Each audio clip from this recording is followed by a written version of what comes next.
কালিম্পং জেলার নেওড়া ভ্যালি জাতীয় উদ্যান ইস্টার্ন হিমালয়াজের অন্যতম রিচেস্ট বায়োডাইভার্সিটি হটস্পট। মে মাসের 9 থেকে 11 এবং 16 থেকে 18 এই দুটো ব্যাচে আমরা ওয়াইল্ড ইন্ডিয়া ট্রাভেলসের তরফে নেওড়া ভ্যালি জাতীয় উদ্যানে দুটো গ্রুপ ট্রিপ করিয়েছিলাম। প্রথম গ্রুপের দায়িত্বে ছিলেন সুপ্রতিম এবং দ্বিতীয় গ্রুপ আমি ঐন্দ্রিলা নিয়ে গেছিলাম। বার্ড ওয়াচারদের কাছে নেওড়া ভ্যালি একটা স্বপ্নের জায়গা। এখানে 250টির বেশি প্রজাতির পাখি রেকর্ড করা হয়েছে বছরের নানা সময়ে। নেওড়া ভ্যালি কিন্তু শুধু বার্ডিং নয়, এটা সাইলেন্স অনুভব করারও জায়গা। এখানে গাড়ির হর্ন নেই, শহরের শব্দ নেই, শুধু বাতাস, জঙ্গল আর পাখির ডাক। প্রথম এবং দ্বিতীয় গ্রুপের অভিজ্ঞতা মার্জ করেই এই ভিডিওটা করেছি, দেখে জানাবেন কেমন লাগলো।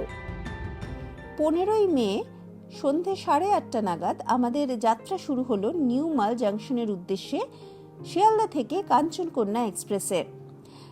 ট্রেনে ওঠার একটু পরেই প্রচুর ঝড় বৃষ্টি বজ্রপাত শুরু হয়ে গেল। কলকাতায় এ সময় প্রচণ্ড গরম আর মাঝে মধ্যে ঝড় বৃষ্টি হচ্ছে। সাময়িক স্বস্তি দিলেও বৃষ্টি না হয়ে শুধু ঝড় হলে অসুবিধেটাই বেশি। আর আমরা যে বার্ড ওয়াচিং করতে যাচ্ছি সেখানে তো ঝড় বৃষ্টি হলে আরোই বাজে অবস্থা। পরদিন সকালবেলা ঘুম থেকে উঠতেও একটু দেরি হলো, তার কারণ ততক্ষণে দেখে নিয়েছি যে ট্রেন বেশ কিছুক্ষণ লেট রয়েছে।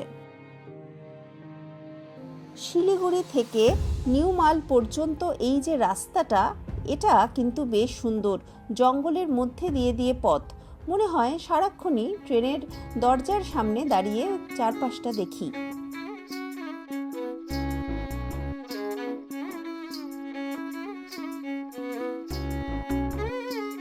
এনজেপি হয়ে গেলে সময়টা একটু বেশি লাগে, কিন্তু ওখানে ট্রেনের অপশন অনেক বেশি।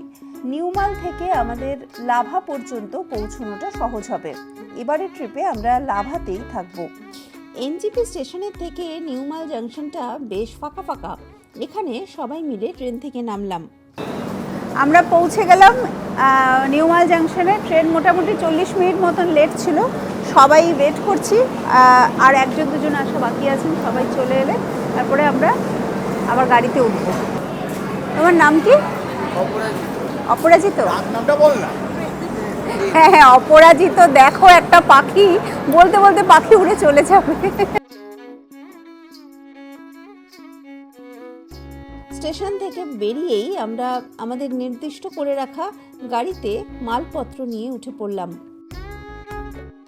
আগেই বলেছি যে এই নেওড়া ভ্যালির এপিসোডে আমি প্রথম এবং দ্বিতীয় গ্রুপের অভিজ্ঞতা মার্চ করে দেখাবার চেষ্টা করব। তার কারণ একই ভ্রমণের ওপরে আলাদা আলাদা এপিসোডে ভিডিও বানানো খুবই কষ্টকর। আর তাছাড়া গন্তব্য যখন একই, আর সেই জন্য অভিজ্ঞতাও কম বেশি একই রকমের হয়েছে।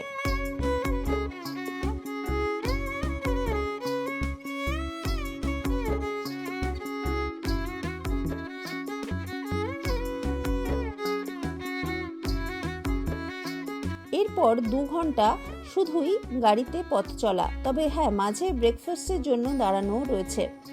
প্রথম গ্রুপেও একই ব্যাপার হয়েছিল, তবে তাদের সময় ওয়েদারটা প্রথমে একটু ভালো ছিল বলে মনে হয়। আকাশটা একটু নীল নীল দেখা যাচ্ছে। আমরা প্রথম থেকেই একটু মেঘাচ্ছন্ন ওয়েদার পেয়েছিলাম।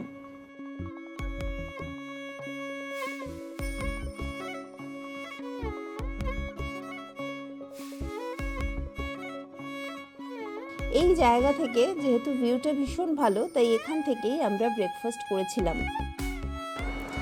আম্বিওকে এলাম, এবার এখানে ব্রেকফাস্ট করব। ব্রেকফাস্ট করে তারপরে আবার যাব, লাভাতেই আমরা থাকব। আমাদের এই গোটা ট্রিপে, নেওড়া ভ্যালি ট্রিপে আমরা অনেক জায়গায় ঘুরে ঘুরে পাখি দেখব, কিন্তু থাকাটা আমাদের লাভাতেই।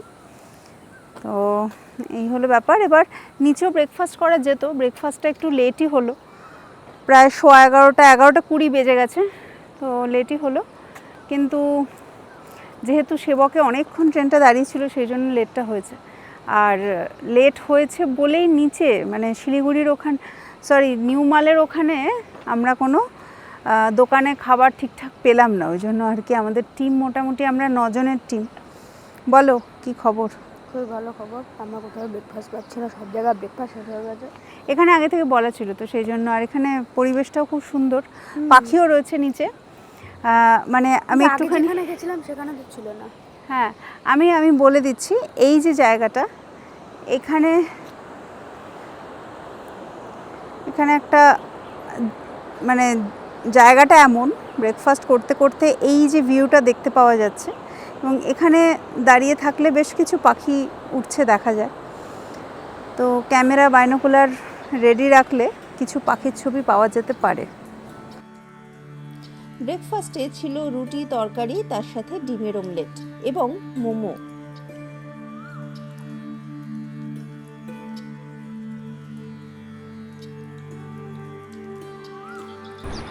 এই জায়গাটার নাম চেলখোলা। এখানে আমরা চলে এসেছি, এখন ব্রেকফাস্ট করব। এখানে অনেকটা ট্রেন লেট করেছে, প্রায় 1 ঘন্টা মতন ট্রেন লেট ছিল, তো ওই জন্য আমাদের ব্রেকফাস্টটা করতে একটু দেরি হয়ে গেল। আর স্টেশন থেকে নেমেই আশেপাশে করিনি, কারণ আমরা একটা ভালো জায়গা খুঁজছিলাম যেখান থেকে ব্রেকফাস্টও করবো, প্লাস সিনিক বিউটিটাও খুব ভালো কিছু পাওয়া যাবে। তো জাস্ট অ্যানাদার একটা রাস্তার ধারে কোনো দোকানে না দাঁড়িয়ে আমরা এখানে চলে এলাম ব্রেকফাস্ট করতে। তো এই হচ্ছে আমাদের পেছনে ব্রেকফাস্টের দোকানটা। আর এই পেছনে দারুণ একটা জায়গা, এই যে নদীটা, এই নদীটার নামই হচ্ছে চেল নদী। তো ওই জন্য এই জায়গাটার নাম অনেকে চেলখোলা বলে।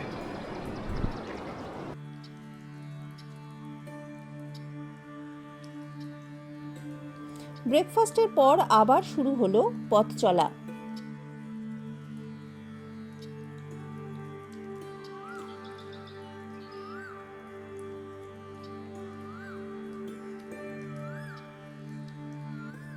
গাড়ি নিয়ে পথ চলতে চলতে মাঝে আমরা একটা জায়গায় একটু ব্রেক নিয়েছিলাম।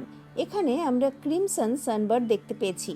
ক্রিমসন সানবার্ড আবার লাভাতে, মানে অতটা ওপরের হাইটে কিন্তু দেখা যায় না। রাস্তার মাঝে এখানে দেখতে পেয়ে তাই সবাই গাড়ি থেকে নামলো, ছবি টবিও তুললো।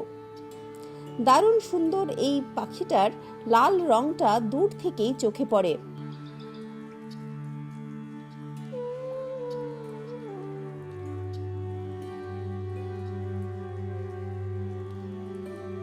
এখানে দাঁড়িয়েছিলাম আমরা একটা জায়গায়, ক্রিমসন সানবার্ড দেখতে পেলাম। এবার ওয়েদারটা একটু গ্লুমি, ডাল, তো ছবি ওই জন্য অত ভালো হয়নি। সানবার্ড তো সান না থাকলে ভালো লাগে না, তাই না? যাই হোক, খাতা খুলেছে আপাতত, তো দেখা যাক। আর এই জায়গাগুলোই এত সুন্দর, তো এখানে বার্ড পপুলেশনও বেশ ভালো। আশা করছি আমাদের ফার্স্ট গ্রুপেও দারুণ বার্ড ওয়াচিং হয়েছে, প্রচুর ছবি হয়েছে। তো আশা করছি আমরা সেকেন্ড গ্রুপও আমাদের এরকম হিট হবে, দেখা যাক।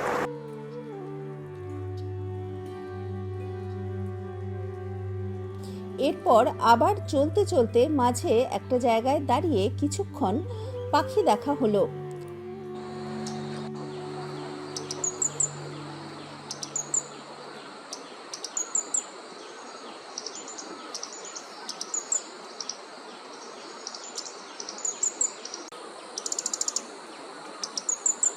Ya que sayang gel.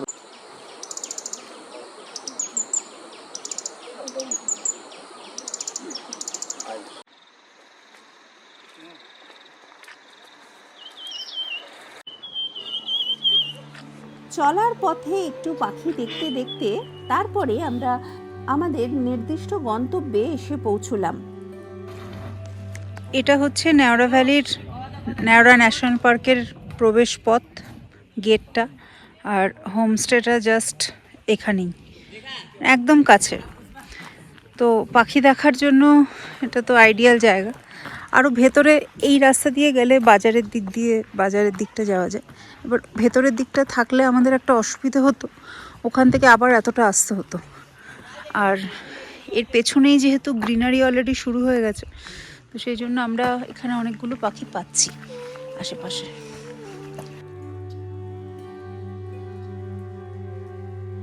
তো এসে পৌঁছে গেলাম লাভায়, এখন হোমস্টেতে চেক ইন করবো।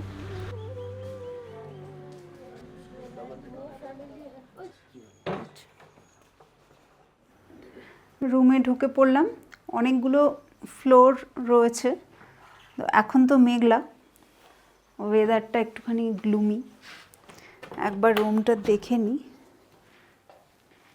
ওয়াশরুমটাও ভালো, ঠিকঠাক। কিন্তু সবথেকে ভালো হচ্ছে এই ব্যালকনি আর এই যে পেছনের এই যে পাইন বন।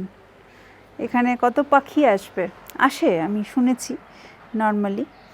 তো যখন ওয়েদার ভালো হবে, বা এখন আসলে বিকেলের বার্ডিং টাইম শুরু হয়ে গেছে সেই হিসেবে, কিন্তু আবার এটাও সত্যি যে বিকেলের বার্ডিং টাইমও শুরু হয়ে গেছে, আবার ওয়েদারটাও খারাপ।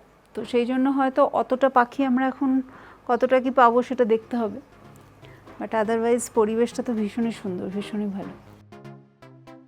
হোমস্টেতে গিয়ে ফ্রেশ হয়ে স্নান টান করে তারপরে এবার দুপুরের খাবার পালা। প্রথম গ্রুপ যেভাবে মধ্যাহ্নভোজন সেরেছিলেন, প্রায় একই রকমভাবে দ্বিতীয় গ্রুপও আমরাও এখানে বসে মধ্যাহ্নভোজন সারব। মেনুও মোটামুটি একই রকমের ছিল।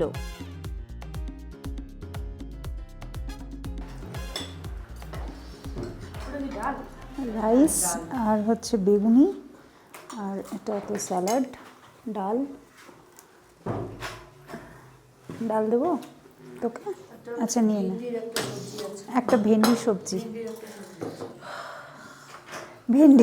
দেখে দীর্ঘশ্বাস পেয়েছে। যেখানেই যাও ভেন্ডি খেতেই হবে। হ্যাঁ, ভেন্ডিটা খেতেই হবে যেখানেই যাও। তোকে একটু দিই, একটু খেয়ে দেখ, এটা পাহাড়ি ভেন্ডি। আরে এটা খুব ভালো ছিল, এটা একদম অন্যরকম। জিজ্ঞাসা কর সবাইকে, সবার তো যারা খেয়েছে। এই ফুলকপি আর গাজরের এটা। হ্যাঁ, দাদাকে জিজ্ঞেস কর ভেন্ডিটা ভালো কিনা।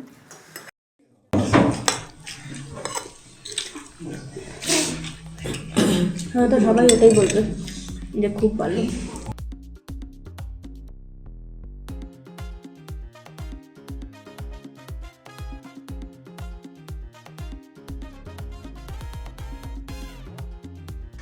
লাঞ্চ করা হয়ে গেল। এবার আমরা, যেহেতু ওয়েদারটা খারাপ হয়ে গেছে, তো বেশি দূরে কোথাও যাব না। এই যে পেছনেই সবাই এখানে ব্যালকনিতে দাঁড়িয়ে আছে, এই জায়গাটা। তো এখানে দাঁড়িয়েই আর কি বার্ড ওয়াচিং হচ্ছে। কারণ নিচে যে জায়গাটা রয়েছে এখানে কিছু কিছু পাখি আসছে, প্রায় রেসিডেন্টের মতনই। আমি যেমন খুব কম সময় দাঁড়িয়ে রেড বিল লিওথ্রিক্স, তারপর টার্টেল ডাব, এগুলো তো আসছেই। আর হ্যাবিটেটটা যেরকম, হ্যাবিটেট দেখে মনে হচ্ছে এর মধ্যে ট্রি ক্রিপারও থাকবে। তো এই হলো ব্যাপার। আরও কিছু টুকটাক পাখি হয়তো আসছে। দূর থেকে দুটো ইয়েলো থ্রোটেড মার্টিনকে দেখেছি ক্রস করছে। ব্যালকনি থেকেও বেশ কিছু পাখি দেখা গেল।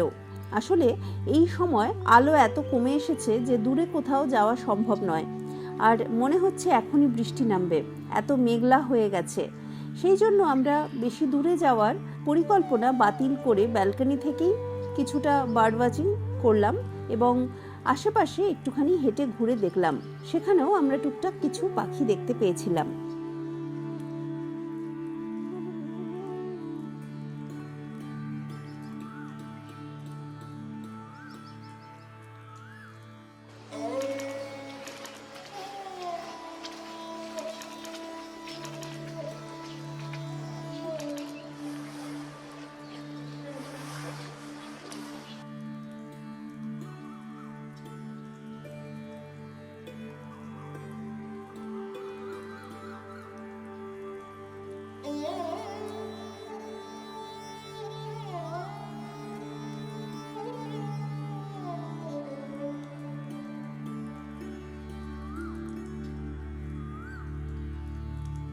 পাঁচটা বাজে।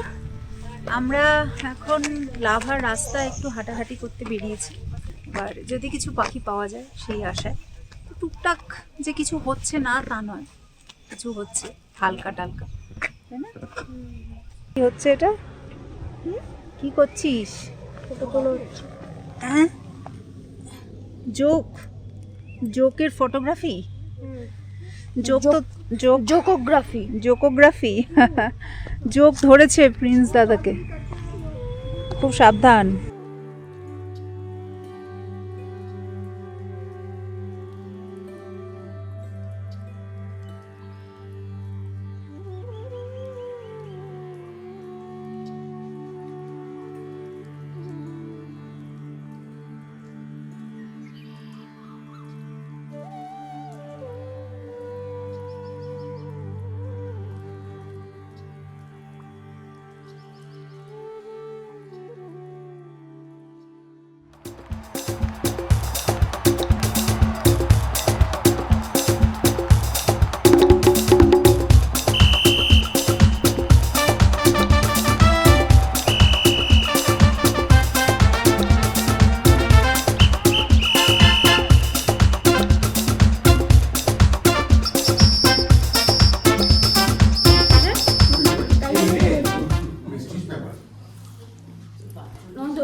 আমাদের পকোড়া পর্ব শেষ হলো।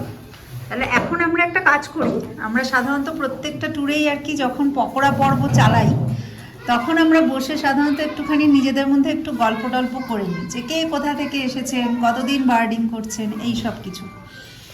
আমি নিজে যেমন 2000 ম্যাডাম জিজ্ঞেস করছিলেন তখন বললাম 2012 থেকে আমি মোটামুটি শুরু করেছি, তবে থেকে চলছে। তবে থেকে আর কি একটু একটু করে আমরা বিভিন্ন জিনিস শিখি, লার্ন করি, করতে করতে আর কি চলছে। তো এই হলো ব্যাপার। এটা শুধু বার্ড ওয়াচিংয়ের কথা বলছি আমি। এবার বার্ড ওয়াচিং ছাড়াও এরকমও অনেকে থাকেন যে হয়তো অন্য কোনো ধারার, মানে হয়তো টাইগার ফটোগ্রাফি করে এসেছেন আগে, নতুন বার্ডিং করছেন, সেটাও বলবেন যদি এরকম কিছু থাকে। বা অনেকে বাটারফ্লাই করতে করতে তারপরে আবার একটা শুরু করে, বা বার্ডিং করতে করতে বাটারফ্লাইং শুরু করে, এইসবও থাকে। মানে প্রকৃতি প্রেমের শুরুটা কবে থেকে, বা কে কোথায় থাকেন, কি ব্যাপার, সেটাও বলতে পারেন। মানে একটা ইন্ট্রোডাকশন টাইপের, যাতে আমরা সবাইকে একটু ভালোভাবে চিনতে পারি, এইটুকুই। আর আমাদের টিমের 2জন খুদে সদস্য আছে, তারা আর কি ওই আরও খুদে কয়েকজন সদস্যকে জোগাড় করেছে এবং জোগাড় করে তারা ফুটবল খেলছে। তোমার ডাক নাম তো প্রিন্স, ভালো নামটা আরেকবার বলে দাও। অপরাজিত চ্যাটার্জি। অনেক জায়গায় ঘুরেছি, পাহাড়ি বেশি ভালো লাগে, পাহাড় আর জঙ্গল। আর আজকে অনেক ছবি তুলেছো। হ্যাঁ, ভালো হয়েছে ছবিগুলো। হ্যাঁ, আমরা মানে কি বলবো, আমি নিজেদের ইন্ট্রোডাকশন দিই। আমি মানব চট্টোপাধ্যায় ও অম্বালিকা, বাই প্রফেশন একসময় সায়েন্টিস্ট ছিলাম, টাটা জামশেদপুরে থাকতাম। তারপর বিদেশে অনেক করেছি। এখন সব ছেড়ে ছুড়ে ছেলেকে একটু বাংলা শেখানোর জন্য একটাই উদ্দেশ্য ছিল, ছেলেকে বাংলা শেখাবো বলে কলকাতা শহরে ব্যাক করি। বাঘের মানে সত্যি বাঘের প্রেমে পড়ে যাওয়া মতো, যতবার বাঘ দেখেছি, যত জায়গায় দেখেছি, বাঘ একটা আলাদা জিনিস। চোখের সামনে ঘুরে বেড়ানো, তার নড়াচড়া। আমি খুব বেশি বাঘের ভিড় ভাট্টার জায়গায় যাইনি, তাদোয়া বা বান্ধবগড় বড্ড বেশি ভিড়ের জায়গা। গেলেও একটা বাঘের পিছনে 50খানা গাড়ি এমনভাবে ছুটতে পড়ে। তার থেকে ছোটোখাটো জঙ্গল আমরা যাই। এই তাও বছর 10 হতে চললো বাঘ দেখছি। বাঘ দেখতে দেখতে দেখতে দেখতে পাখি তার সঙ্গে যেমন থাকে আর কি, মানে সাইড ডিশ ছবি তুলতে পাখির ছবি তুলতে ক্যামেরা, তারপর আস্তে আস্তে লেন্স বাড়ছে, পাখির প্রতিও আগ্রহ বাড়ছে। আমি এখনো বলছি পাখির ব্যাপারে একদম পাণ্ডিত্যের কোনো ব্যাপারই নেই, অর্ধেক পাখি চিনতেও পারি না। আমি পরে গুগলে গিয়ে ভালো করে, মানে আমাদের ওই কি সাইটটা আছে মার্লিনটাতে গিয়ে, ওখানে গিয়ে ভালো করে তখন পড়াশোনা করি।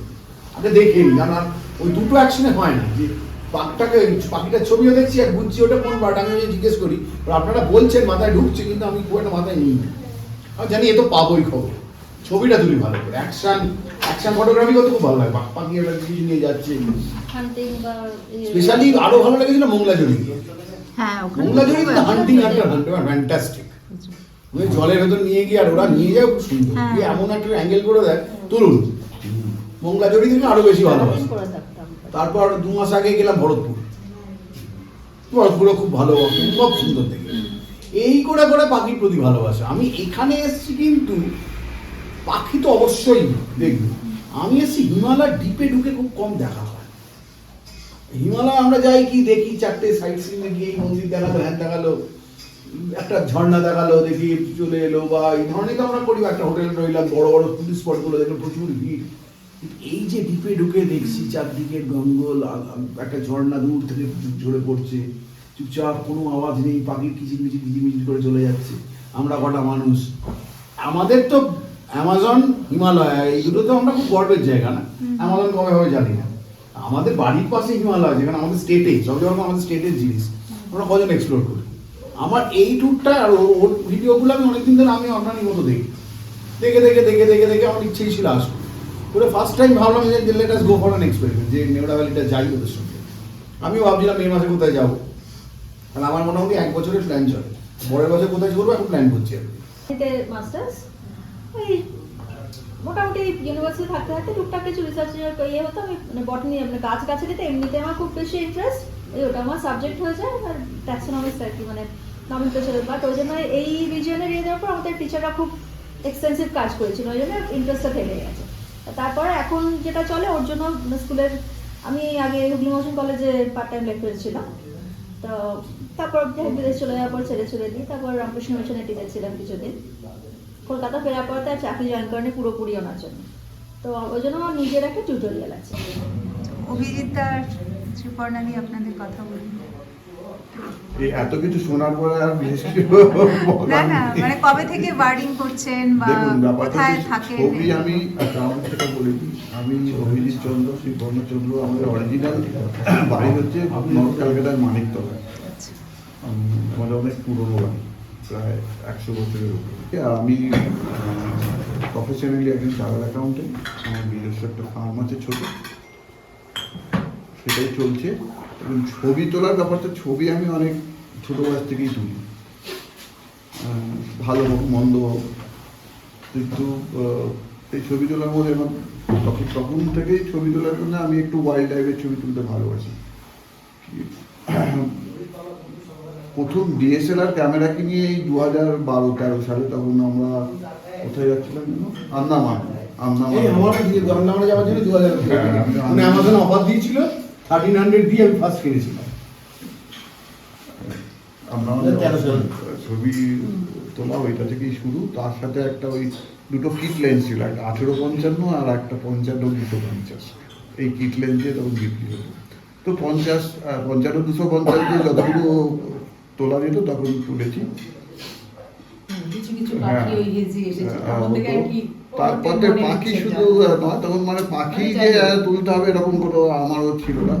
মেনলি এই যে কোভিডের সময়, তখন তো কিছু কাজ নেই, কর্ম নেই, তখন কোভিডের সময় ঐন্দ্রিলা ম্যাডামের এগুলো তখন দেখা প্রথম শুরু করি। তার আগে তো অত সত্যি কথা বলতে সময় হতো না, তাদের তো ছিলাম না। শুধু ওনার গুলো প্লাস আরও যারা আর কি এই সম্বন্ধে করেন, মানে তখন ফ্র্যাঙ্কলি স্পিকিং ক্যামেরা সম্বন্ধেও তখন আর একটু ভালো করে বুঝতে শুরু করি। কারণ তার আগে মানে ক্যামেরায় ছবি তোলা যে অত ডিটেলসে এত কিছু জিনিস হয়, এই অ্যাপারচার, এই শাটার স্পিড, এই হ্যাঁ আপনার আইএসও, এই হোয়াইট ব্যালেন্স, এই এত কিছু তখন পড়ালেখা করা হয়নি। কিন্তু তখনই পড়ালেখাটা করার পর তারপরে আমি একটা নিকনের ওই 950 ক্যামেরা কিনি। সেই ক্যামেরা কেনার পরে আমি মোটামুটি পাখির ছবিটা তোলাটা বেশি করে, যে পাখির ছবি বা শুধু পাখির ছবি তোলার জন্য বিভিন্ন জায়গায় যাওয়া, সেটা শুরু করি। কিন্তু সেটা শুরু করতে করার পরে এখন মোটামুটি হয়েছে যে মানে কোথাও গেলে আমি পাখিটাই মানে বেশি হয়ে গেছে। আমারও ওয়াইল্ড লাইফ বলতে বাঘের ছবি ছাড়া ওয়াইল্ড লাইফের খুব একটা অন্য কিছু ছবি আমার খুব একটা ভালো লাগে তুলতে। আর একটা কথা, ফ্র্যাঙ্কলি স্পিকিং, আমরা 2 বছর আগে গেছিলাম মাসাইমারা। এবার মাসাইমারা ঘুরে আসার পরে আর অন্য জায়গায় গিয়ে ওই কুমিরের ছবি তোলা, হাতির ছবি তোলা, এগুলো খুব একটা মানে আর ইন্টারেস্ট লাগে না। ওইখানে মানে যে স্কেলে ওইখানে সমস্ত মানে জিনিসটা দেখা যায় বা মানে পুরো ব্যাপারটা, তো পাখির ছবিটা তোলাটা এখন মোটামুটি একটা মানে কি বলবো যে মানে হবি হয়ে গেছে। আস্তে আস্তে তো বয়স হচ্ছে বলে আমি আমার প্রফেশনের আস্তে আস্তে কাজকর্ম কমেও দিচ্ছি, ভালো লাগে না করতে। অনেক দিন 30 বছর হয়ে গেল প্র্যাকটিস। তো এইভাবেই পাখির ছবি তোলা। তারপরে তো মানে যেটা ওই ম্যাডামও বলছিলেন যে পাখির ছবি, শুধু পাখির ছবি তুলতে একাই মানে একা মানে আমার ওয়াইফ বলুন, বন্ধু বলুন, তাদের সাথেই ঘুরতাম। কিন্তু সেখানে গিয়ে তো আমরা তো আর এক্সপার্ট নই যে সবসময় পাখি সাইটেই হবে বা কী হবে, এটা সবসময় হয় না। সেটা প্রথম হলো গিয়ে আমাদের মানসে গিয়ে, যখন ওয়াইল্ড লাইফ স্যাংচুরি গেলাম, তখন আমাদের যে মানে গাড়ির যে ড্রাইভার ছিল, হ্যাঁ, সেই ছেলেটার পাখি সম্বন্ধে খুব ভালো আইডিয়া, মানে হিমসেলফ ইজ এ গাইড। তো ও তখন আমাদের প্রচুর পাখি চিনিয়েছে বা দেখিয়েছে, হ্যাঁ। তো সেই থেকে একটা মানে ইন্টারেস্ট গ্রো করলো যে তাহলে দেখা যায় ভারতবর্ষেই আমি মোটামুটি যা পড়েছি 1400-1500 রকমের বার্ড পাওয়া যায়। তো তার মধ্যে তো আমি হয়তো শর্টের কি 2-1 দেখে উঠতে পারিনি এখন যে কদিন পারা যায় তার মধ্যে যদি আমরা আরও একটু দেখতে পারি। শুধু আবার আরেকটা আবার এটা ছাড়া উদ্দেশ্য আছে যে পাখির ছবি তোলা বা পাখি সম্বন্ধে ইন্টারেস্ট হয়তো ভারতবর্ষে দেখা যাবে 5 লাখ লোকের মধ্যে এটা আছে, কিন্তু ভারতবর্ষ তো এখন 140 কোটির দেশ, তার মধ্যে বাকিরা কিন্তু এটা আমাদের কমপ্লিটলি একদম মানে আনইন্টারেস্ট বা ইগনোরেট। কারণ অনেককে যখন আমি বলি যে আমি পাখির ছবি তুলতে যাচ্ছি স্পেসিফিক্যালি, তারা বলে পাখির ছবি তুলতে যাচ্ছ, মানে এরকম একটা ব্যাপার, মানে এর মধ্যে আছেটা কি না। ছবি তোলা আমি একটু বলে দিই, ছবির ক্যামেরা ছবি তোলা তো শুরু হয়েছে ওর গতবারে। আমরা কিছুদিন আগে ফেব্রুয়ারি মাসে আমরা রংটং গেছিলাম, আমরা দুজনেই গেছিলাম। ওইখানে পিটার বলে একটা ছেলে আছে, ছেলেটা খুব ভালো, কারণ আগের বারও রংটং গিয়ে ওর কাছে ছিলাম, তো ওই থেকে শুরু করেছে। মানে আমি লোকেট করতে পারি পাখি, এই বছর এই জন্য আমরা তো এবারে দুটো ক্যামেরা এনেছি। মানে খালি চোখেই তো আজকে বাড়িটার এগুলো দেখতে পেয়েছি। ওটা আমার ছিল, এখন বয়স হচ্ছে হয়তো একটু কম দেখি, সেটাকে দূরদৃষ্টিটা ছিল, আমি দেখতে পেতাম, তাই বলে বাস আমি ছবি তুলতাম না, দেখতে ভালোবাসতাম। আর রং যেহেতু আমার পছন্দের জিনিস, সেই জন্য ও হাতের কাজ খুব ভালো লাগে, ওই রঙিন জিনিস স্কাল্পচার করে খুব ভালো, চোখে টানে। ওই জন্যই মানে মেয়ের আর কি ওই ব্যাপারটা পেয়েছে, মায়ের গুণটা। মেয়ের ওই আর্টটা পছন্দ, সেই হিসেবে ও ঠিক। সবাই বেগুন খেয়েছে। সঠিক অর্থে বেগুন বললেই ভালো হয়। আর কারণ ঐন্দ্রিলাও অ্যাপার্ট ফ্রম বার্ডিং ব্লগ, ও খুব ভালো ছবিও আঁকে, আমি ওকে অনেকদিন থেকেই ফলো করি। তা ও একটা ইন্সপিরেশন আর কি, আমার কাছে অন্তত একটা ইন্সপিরেশন। তা আমি হচ্ছে বেসিক্যালি নর্থ বেঙ্গলের ছেলে আর কি, শিলিগুড়িতে আমার বর্ন অ্যান্ড ব্রট আপ। তা নর্থ বেঙ্গল মানে তো জঙ্গল আর কি। নর্থ বেঙ্গলকে শিলিগুড়িকে 3টে টি নামে চেনা হয়। একটা টি হচ্ছে টিম্বার, সেকেন্ড টি হচ্ছে মানে টেবিল টেনিস, আর থার্ড টি মানে হচ্ছে চায়ের যে টি, সেই খেলতো। হ্যাঁ ঠিক। তা সেই ট্রিপল টির দেশে আর কি আমার বেড়ে ওঠা আর কি। তা আমাদের এখন শিলিগুড়ি তো ওই শিলিগুড়ি নেই। তা আমি যখনকার শিলিগুড়ির কথা বলছি, তখন এই যে মহানন্দা ব্রিজ, যেটা পেরোলে পারে SNT আর কি, সিকিম ন্যাশনালাইজ ট্রান্সপোর্ট, ওটার বাইরে গেলে পরেই মোটামুটি শুরু হয়ে গেল আর কি, জঙ্গলের একটা আভাস আপনি পেতে শুরু করে দেবেন। তা আর চা বাগান তো ছিলই। আর তখন একটা মাত্র সার্ভিস প্রোভাইডার ছিল যারা ইন্টারনেট সার্ভিস দিত, তাদেরকে বলতো ওই বিদেশ সঞ্চার ঠিক আছে। তা এইবার বিদেশ সঞ্চার নিগম একমাত্র সার্ভিস প্রোভাইডার ছিল, তার নোট খুব অল্প জায়গা, সীমিত জায়গা ছিল। তা প্রধানমন্ত্রী এসে বললো যে না, ইন্টারনেটটাকে আরো ফ্লারিশ করতে হবে, লোকের মধ্যে ছড়াতে হবে। তো কীভাবে ছাড়ানো যায়, তখন DOT ছিল, তখন ডিপার্টমেন্ট অফ টেলিকমিউনিকেশন ছিল, আর আমি ডিপার্টমেন্ট অফ টেলিকমিউনিকেশনে একজন কর্মী। তা ফার্স্ট আমাদের নর্থ বেঙ্গলে ফার্স্ট ইন্টারনেট নোড হয় শিলিগুড়ি, আর সেই নোডের ইনচার্জ হচ্ছে আমি। ঠিক আছে, এই হচ্ছে আমার, এটার সাথে কোনো সম্পর্কটাও কি আমি পরে রিলেট করাচ্ছি। তখন ইন্টারনেটটা হচ্ছে আর কি, যখন মোবাইল খুললেই পরে ইন্টারনেট পাওয়া যায়, তখন কিন্তু ল্যান্ডলাইনে একটা নাম্বার ডায়াল করতে হতো, সেই ডায়াল আপ দিয়ে ইন্টারনেট করতে ঠিক আছে। সেই ডায়াল আপ দিয়ে যখন ইন্টারনেট করতে হতো, তাতে দুটো চার্জিং হতো, একটা হচ্ছে কল চার্জ আর একটা ইন্টারনেটের চার্জ। খুব এক্সপেন্সিভ আর কি। এটা আমি মনে আছে 100 ঘন্টার জন্য তখন 5,000 টাকা চার্জ দিতে হতো, 100 আওয়ার্স 5,000 রুপিস। কজন লোক এফোর্ড করতে পারবে, তাই সেই জন্য এটাকে পপুলার করার জন্য আরও কমানো যায় এটা। এইবার আমাকে চান্স দিয়েছিল, তখন ইন্টারনেট শিলিগুড়িতে লোক নেওয়ার অবস্থা খুব কম, লিমিটেড, কে নেবে অত ইন্টারনেট ব্যাপারটা বুঝতেও না লোকে যে কী করবো, এটাতে আমার সুফলটা কী হবে। তা আমার ওপর দায়িত্ব ছিল এই ডুয়ার্সের যত টি অ্যাসোসিয়েশন ছিল তাদের মধ্যে যাওয়া, আমার সঙ্গে আমার জিওও যেতেন, গিয়ে তাদের মধ্যে ইন্টারনেট সম্পর্কে বলা। ঠিক আছে, তো এই যখন বলতে আসতাম, বিভিন্ন টি অ্যাসোসিয়েশনের মিটিং হতো, তাতে জিও আমাকে নিয়ে আসতো সে বলার জন্য কী সুফল, ইন্টারনেট কী করলে ইমেল হবে, কী করে অমুক হবে তমুক হবে, সব অনেক কথা বলতাম। তা আমার জিএম খুব এক লাইনে একটা সামাপ করতো, আমার গোটা হয়তো আমি 8 ঘন্টা বললাম, উনি সামাপ করতেন একটা লাইনে। উনি বলতেন এটাই যে internet is done everything except human touch. ঠিক আছে, সত্যি তখন এই সময় হিউম্যান টাচ ছাড়া সব কিছুই পসিবল ছিল। তা এরকম হতো। এইবার যখন আমি ডুয়ার্সের বিভিন্ন জায়গায় মিটিং করতে যেতাম, বিভিন্ন ইন্টেরিয়ারে মিটিং হতো, সেই সবুজ চা বাগানের মধ্যে দিয়ে যাচ্ছি, সামনে ওই পাহাড়, তখন কিন্তু এত ঘরবাড়ি এত ইয়ে হয়নি। সেই দৃশ্যটা না আমার আর কি মনের মধ্যে গেঁথে থাকতো। আর ডুয়ার্সকে আমার সেই জন্য খুব ভালো লেগে গেল। তো এই ডুয়ার্সকে ভালো লাগার দিয়ে থেকে আমার ওই আশেপাশে আমার প্রত্যেক বছরই আমি বা প্রত্যেক সময়ই ওই আরও ওই বিন্দু, জলঢাকা, তারপরে এই সমস্ত চাপড়ামারি, এই সমস্ত জঙ্গল টঙ্গল ঘুরতাম আমি, ভালো লাগতো আর কি। তখন পাখি দেখা বা এইসব তো শখ টক যাইনি। তারপরে আমি 2007 সালে আমাকে কর্মসূত্রে আমাকে কলকাতায় ট্রান্সফার হলো। কলকাতায় গিয়ে যে ট্রান্সফার হলাম, সল্ট লেকে আমার একটা কোয়ার্টার ছিল, আর সেখানেই আমার অফিস। সেই কোয়ার্টারটার ভেতরে একটা জঙ্গল টাইপেরই আর কি, রাত্রিবেলায় জোনাকি, কলকাতা শহরে রাত্রিবেলায় জোনাকি দেখছি আর কি, আর নিস্তব্ধ নিঝুম, মনে হতে যেন একটা বাংলোতে বসে আছি, রাত্রিবেলা কথা বলছি।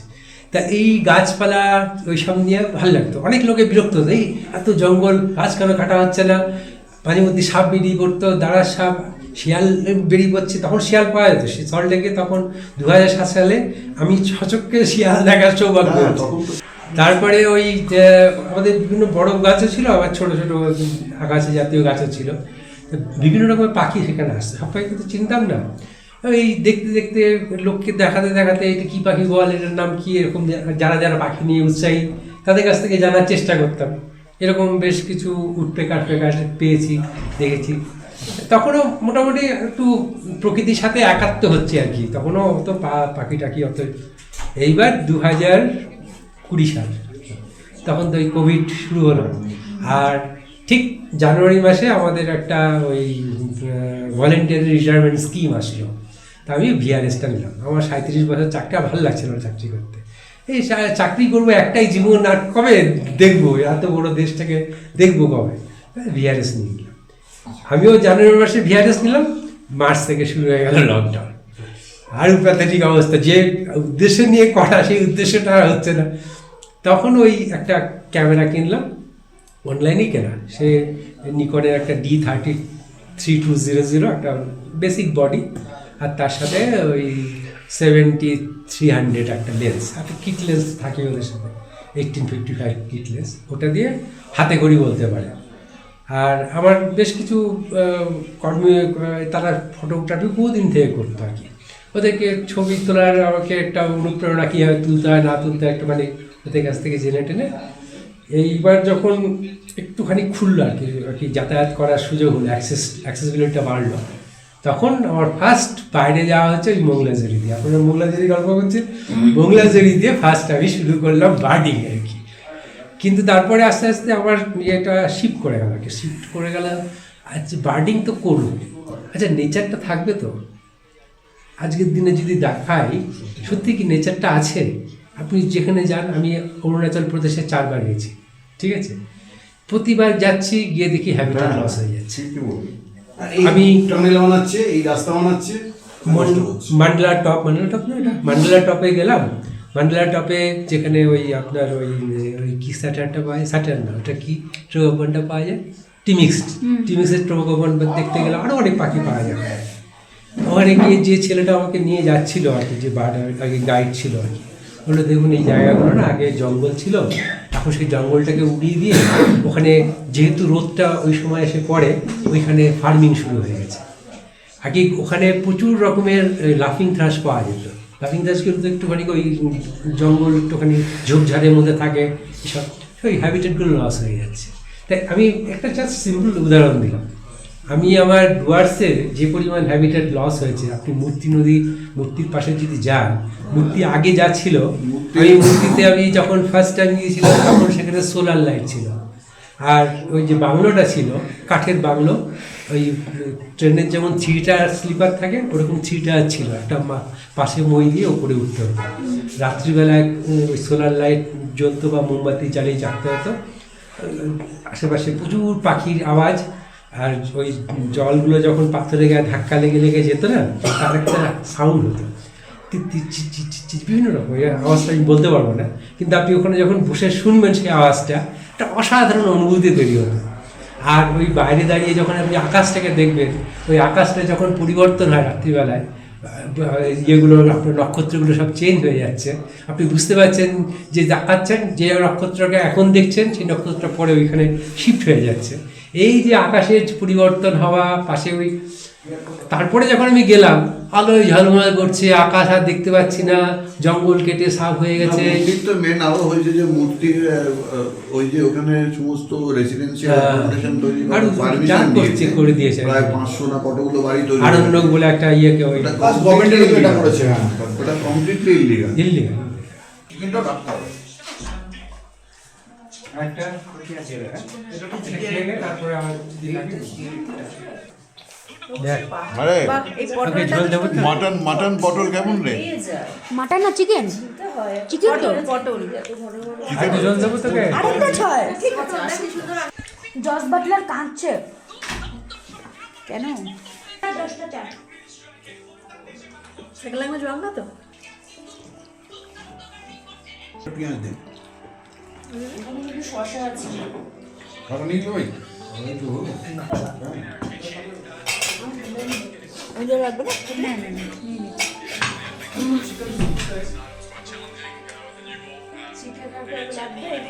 বলবেন যে এই ভিডিও কেমন লাগলো। যদি ভালো লাগে লাইক করবেন, শেয়ার করবেন আপনার ভ্রমণ প্রেমী, প্রকৃতি প্রেমী, পাখি প্রেমী বন্ধুর সাথে। আমাকে ফলো করুন ফেসবুকে, ইনস্টাগ্রামে। টাটা।